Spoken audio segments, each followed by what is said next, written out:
We have a warning tonight about human trafficking locally, specifically situations that are raising red flags.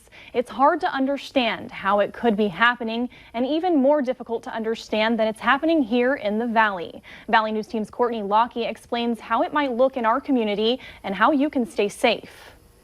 Well, why'd you give him your number if you didn't want to? And now you're leading him on. And I don't know that the pressure is understood of feeling like you owe somebody. This Fargo woman who didn't want to be identified was willing to share her story about a night at a local restaurant. When it came time to pay, she realized she had left her wallet at home. She says a stranger in line offered to pay the bill. He followed me out after he got his order and asked for my phone number, which I felt like, wow, he just did that and he followed me out, and so I felt like I kind of had to give it to him. The woman says that the pressure of saying no is not well understood, and it can happen to anyone. When you are 5'1", alone in a parking lot, and there's this 6'3" guy that's like 240 or whatever following you in a parking lot, it's the better choice to get out of that is just give it to him and move on and have to say no later. Melissa Williams is a human trafficking navigator for YouthWorks,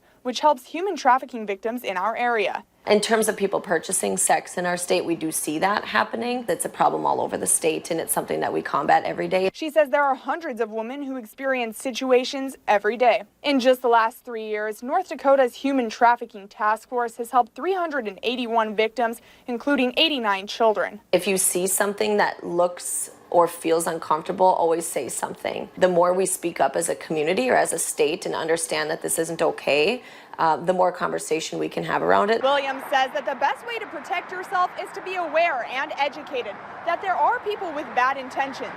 If something seems too good to be true, it's because it just might be. He offered to pay for it all, which I was like, oh, that's really nice and that's great. In Fargo, Courtney Lockie, Valley News Live.